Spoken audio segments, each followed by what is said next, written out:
Signora Arns Reyes, ahora que del Parlamento de Aruba defendiendo una otra causa, es causa de Ecotec. ¿Qué beneficio que un Ecotec tiene para Aruba?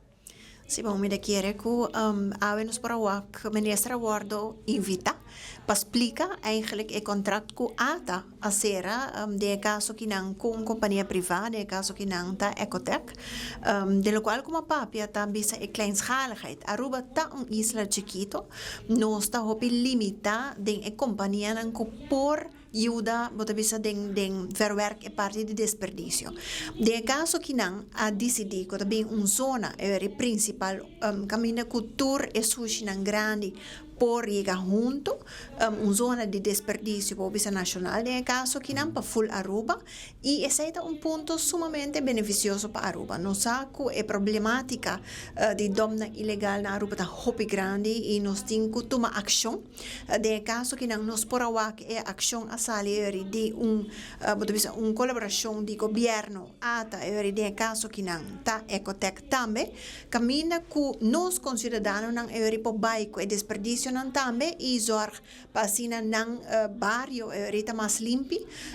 e full Aruba também tá mais limpo. Que coisa que tem de benefício também para Aruba como isla, agora que nós temos isla mais limpa é bom para nos cara como podemos nós dependente assim na de turismo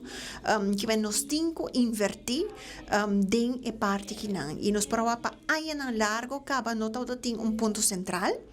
que men agora que não nos tinele a trobe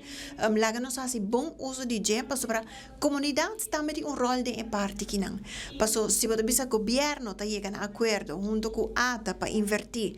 de caso que não Ecotec agora com serviço não tá dona não tinha maquinária e personal para você bisa verwerk e desperdício não aqui bang faz uso de sei também e me quer é me está algo toch